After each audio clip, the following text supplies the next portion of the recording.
So 2 years ago, I used to do door-to-door sales, and I was the biggest introvert.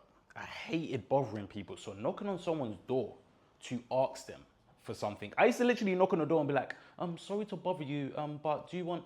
And I used to get the slam door shut, no thank you. Even before they say no, like they're closing the door, I'm already out, I'm gone. My heart used to pump, I used to stumble, like, and it's very strange that I was so afraid just to ask, just to speak to someone. Do you understand? I was there to try and help them. And I thought it was a bad thing. I thought I was bothering them. And the thing is, most people have this ideology with life, this mindset with life, of just asking. Everything we want wealth, we want love, we want success, we want confidence, everything, freedom, it's all out there. It's already out there. We're just too afraid to just ask, to just put our hands out and just receive. So the real question is, do you have the courage to ask for it? And maybe even more importantly, are you emotionally invested in it? Because asking is very scary. It's very uncomfortable because we leave the option to get rejected. And I don't know why our minds, you can say about in primal days or whatever, that survival days, if we get rejected, it means that we're away from the tribe and then we feel like we're going to be alone. Then we're going to get eaten by a tiger and then we're going to die. Everyone just assumes rejection with death. Do you understand? That's why we feel so, I guess, uncomfortable with the ability of getting rejected. But now we have the conscious mind of like, getting rejected, it's not that deep. You're not going to die. It's just psychologically, it hurts a bit. But if you start feeding the right thoughts, telling the right stories of that event, then you're unshakable. If you approach a girl and she rejects you, the story you tell yourself will, I guess, result in you feeling happy or you feeling sad. You can be delusional, like, you know what? You know what I'm saying? I guess I was just too good looking for her. You know what I'm saying? I was too good looking for her. But instead of saying, oh, like, she doesn't like me because I'm ugly. There's two different stories you can tell to result in a different, I guess, emotion. The bad thing is, the paradox here is you not asking, you already reject yourself. You're getting rejected 100% instead of you possibly getting rejected. There's a better chance of you offering and then you get rejected. But I don't know why us rejecting ourselves seems safer. So you're already living with the no. So I guess with the courage, you just need to start having the possibility of yes instead of already living with the no. Because it's guaranteed no. But now you can just have the possibility, the 1% chance of a yes. And that's what can change your life. But the thing is, having courage is not enough, because you can think about it, like, how many times have you said, I want to be fit or I want to make money? You can say these things, but you're missing one key thing that gets you over the resistance. And that is emotion. You can want something, but if you're not emotionally invested in it, it's a bit shallow. It's not, you need a burning desire, just wanting, like, I want to learn how to skate, or I want to learn how to draw, or I want to learn how to sing, but I don't have a burning desire to do it. I'm not willing to sacrifice for it. So you need to ask, this want that you want, is it a burning desire? Are you willing to sacrifice for it? Are you willing to go through the trials and tribulations? Are you willing to be shit at it? Are you willing to be embarrassed about perfecting this skill? Because we don't chase things. You don't want £1 million or $1 million, sorry. You don't want a partner. You don't even want a Lambo. You don't want any of these things. What you want is you want peace. You want freedom. You want love and connection. You want recognition and importance. I know it says important, but status. Do you understand? Because would you want the $1 million if it was stressful and you wasn't able to use it how you want? Because have you seen like these drug dealers? They have millions, but they can't use it because it's all cash. Like, you have to like wash it and then money laundry. You don't want that. You have a partner, but like your distance, you have no love. That's needy. You have a Lamborghini, but no one gives a fuck about you. You know what I'm saying? No one cares. You want to feel these emotions. This is just a middleman. You wishing for this, you wishing that I want these things. It's just a middleman for these emotions. So once you understand this, that what you want is an emotion, you realize that I can feel that emotion right now. I don't need that thing. I can feel that emotion right now. I could close my eyes and think of something to give me that emotion. It could be even 1% of that emotion, but you've had a taste of what you want. You didn't need that Lamborghini to feel the recognition or the importance. You didn't need the millions in your bank to feel the peace and the freedom. You could just feel that 1% of what you want right now. And as you keep on doing this and building this, it gets bigger and bigger and bigger. And you realize that, wow, I have the peace and the freedom without the money. But what the best thing is, yeah, once you operate on this person that's peaceful and that has freedom and is abundant, this comes because you became the person that is worthy of this thing. Because in this world, people say, oh, you don't get what you want, you get who you are. And I don't like saying it so many times because it sounds a bit cringy. But it's so true. You don't get what you want, you get who you are. So if you become the person that has these things, it's fucking, what's the word? It's inevitable that you will have the money. Like, even if you hate money, let's say you hate money, yeah, but you became a person that gives value. He has a lot of information, he gives value, he helps people, he helps rich people, helps poor people. He just gives so much value. He will be rich. It doesn't matter if he likes money or not. It doesn't matter. If he loves giving value, and obviously like he's charging what it's worth, because like if you charge someone, it will help them. So it's like, do you understand? It's just an exchange. It's just an exchange. But he will be rich. Why? Because he is that person. But once you understand this, it's like it doesn't matter what you want. It doesn't matter what you want, is who are you being? And once you become this person, you get the thing that they deserve. Because I see so many, like, have you seen the videos of these girls saying, I want a tall, rich man and I want a high value man and all this shit? It's like, cool. And like people are calling them delusional. And I don't really like that word, because like you can be delusional. You can have whatever you want. But do they deserve it?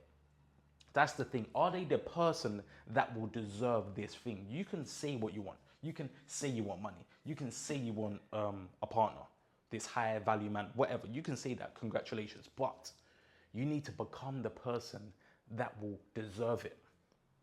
The person that wants the millionaire, the million, he isn't doing anything that's giving value to the world. So why would that person deserve $1 million if he's giving no value, not one bit of value to the world? Or the value is very low. It's very low. He's just like, go on McDonald's or some shit. Do you understand? You can have any amount of money you want, but it just depends on the amount of value you're giving. It could be entertainment, it could be educational, it could be inspirational, or just through products and things like that. But it needs to be a large amount of value to get a large amount of money. Just like the woman, the partner. You need to be a high value man. You need to be a high value woman. What type of woman would deserve this man? Plain simple, boom. You know what? Like, she wouldn't do this. Oh, she will start doing this. She'll speak like this. She'll dress like this. She might not speak like this. You'll start getting the ideas. And then if you reject it and be like, you know what? Nah, like, that's not right. Then you rejected your peace. You rejected your goal. You rejected your desire. Once you reject it, that's just on you. And most people reject it because they're not willing to be that person, not willing to sacrifice. They're not willing to stop clubbing and speaking to this person. Do you understand? They're not willing to. So they settle. Or, I don't know what the excuse. They'll just be like, oh, yeah, it's still coming. Yeah, a man's still coming for me, or a girl's still coming for me, or I'm still going to get rich. But bro, you do nothing. You do absolutely nothing. So the more emotion you attach to this goal, the easier it will get, because the resistance will be a bit weaker. Do you understand that? The resistance of doubt, fear, caring about what people are going to say. If you attach an emotion, let's say, I don't know emotion, but like, let's just say you want the freedom and the ability to give to your mum. So you want love. I guess love would be the emotion. You want to retire your mum. You want to see her happy, so you'll feel happy. That's the emotion you want. You want to feel proud. Your mum hugging you. Oh, like, bro, I'm so proud of my son. Look at my son. Look at what my son built. Look at what my son did for me. Do you understand? Her going around, oh yeah, my son retired me. You know what I'm saying? Like, imagine that emotion. Even I'm smiling. Imagine that emotion. So anytime you have fear in front of you, that resistance, that barrier, you will push through that straight away, because the love from your mum is so greater than that fear of, I don't know, some guy that you used to go to school with. So create a strong emotion and hold it. Hold it. Hold that desire. Hold that emotion. Have it in your back pocket. So every time something comes up, boom. You know what I'm saying? Visualize it. Oh, when my mum sees that I retired her, she hugs me, she starts crying. Bro, that's way more important than anything else. And also, I think with emotion, you can also get it from the things when you don't take action. Because cool, you get resistance. We have a desire and there's resistance. So with that resistance, we don't really take action because we're afraid of like fear or judgment or all these things. So you can also take the emotion of if you don't take action. Okay, cool, you visualize and you still see your mum struggling. You still see her crying and she can't pay bills and all this. Like you're getting a bit pissed off. Feel that emotion. Feel that emotion. Be there. Get a bit like agitated. Because there's two emotions you can use. You can either use pleasure, or you can even use pain. And 9 times out of 10, pain is more important. Pain is more stronger. Do you understand? You want to run away from pain. It's stronger than running towards pleasure. So if you can, use that. Use that. So every time resistance comes, boom. I don't know, like, I don't want to post that because people might think I'm cringe or people might think like I might be shit at this. Then I'm going to feel embarrassed. You visualize that scene of your mum crying, get a bit pissed off. You know what? Push through that resistance. You push through that resistance. Now you don't give a fuck. That's when you become more resilient. That's when you become more confident that you don't care. Because that pain that you're running away from, that you don't want, is stronger than this little emotion, that this little barrier, this little resistance. So how do you actually build the courage to ask and get emotionally involved? So here's a 3-step framework, yeah? So first, get specific about what you want. If it's money, how much would give you that emotion? And sometimes you might not even need the money. You can just link it to the emotion straight away. Like, I don't even want money because I think with money, like let's say you want like 100K a month, yeah? I think you'll start thinking about, all right, cool, but like, what if, like you start increasing the money. So it might not ever be enough because once you make 100K a month, there's gonna be something in you that, all right, cool, now I wanna make 500K a month. Now I wanna make $1 million a month. And you'll keep on pushing and pushing because you're chasing a goal, you're chasing a number. But once you just link it to an emotion, you're already there straight away, boom. Like from the jump, you feel abundant. It doesn't matter if you're making 10K a month, 100K a month, or $1 million a month, you're feeling abundant the whole way. So you're loving the process. Do you understand? And that's the whole game. You need to love the process so you feel abundant now. Not when you make 100K, you feel it now. It might feel hard, but it's not hard because you're just not searching for it. You can feel abundant now. Sometimes I get $10 just thing in my pocket. I'm like, wow, like I feel a bit abundant because I wasn't aware of that. You know what I'm saying? Like money just comes out of nowhere. And I just feel these little stacks and proofs of I'm abundant. Someone might just buy me some food, be like, you know what, like, money's just coming out everywhere. You know what I'm saying? I just full of abundance. I just have more than enough. Check my bank account. Raw, like, I didn't know I had that much money. Feel abundant. Even though it might be fucking £10 more than what I expected, it's still little stacks that I can feel that emotion. And then lastly is just stay loyal to your future and to what you do want. So anytime you feel an emotion, you feel a bit anxious, you feel a bit of fear, that's something that you don't want. Become aware that that's something I don't want. If you're thinking a thought you don't want and an emotion you don't want, you're attaching something to what you don't want. Yes, you want to feel like a bit in survival. You want to prepare yourself for the worst. But if you put your focus on what you don't want, then 9 times out of 10, you might get it. So you need to stay loyal to your future. No matter how much your old programming is linking back to your past. You might have started a business and it failed. Big fucking whoop. We're loyal to our future now. Fuck that. Yes, like you're gonna still feel those emotions, you're gonna still feel doubt, you're gonna still feel, just be, I guess, delusional. And just, you're loyal to your future now. Forget the past. The past is dead. You're reliving the past. That's you giving it power. So start giving power to your future because whatever you give power to will get stronger. So start feeding your future and start focusing on what you do want.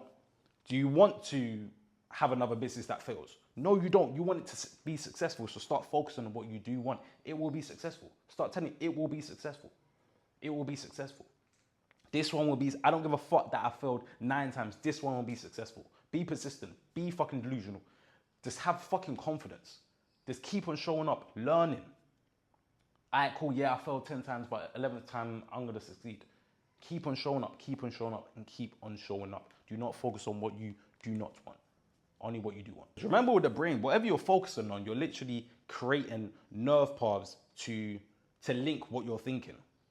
So if you're thinking, oh, like, what if it fails? What if it fails? Oh, what if it fails like last time? Oh, fuck, now I'm gonna be so embarrassed, you know what I'm saying? Me here, I ask my friends, I ask my parents for money and I'm like still struggling. Stop thinking about that. Why are you there? Stop thinking about that. Like, what's that gonna do for you? There's no amount of anxiety is going to go if you keep on thinking of the worst. No, you remove that. Fuck that. What do you want? Oh, I'm so happy that it became successful. I'm so happy that my parents, my family believed in me and now I can retire them. Imagine this feeling. I feel so great. I'm so happy. I'm so proud of myself that I didn't give up. I'm so happy and grateful that now that I have a successful business. I'm gonna leave you with this, with 3 questions to ask yourself. What do I truly want? Why do I want it? And am I willing to be loyal to my future more than my past? Because once you have the courage to ask and then attach the emotion that you truly desire to what you want, life will just start opening doors, giving you opportunities. People just come out. The love of your life will just come out. The person that you really needed will come to you because you finally had the courage to ask and have the emotion to draw into it so it can allow you to take action. Okay? So answer these questions and I will see you in the next one.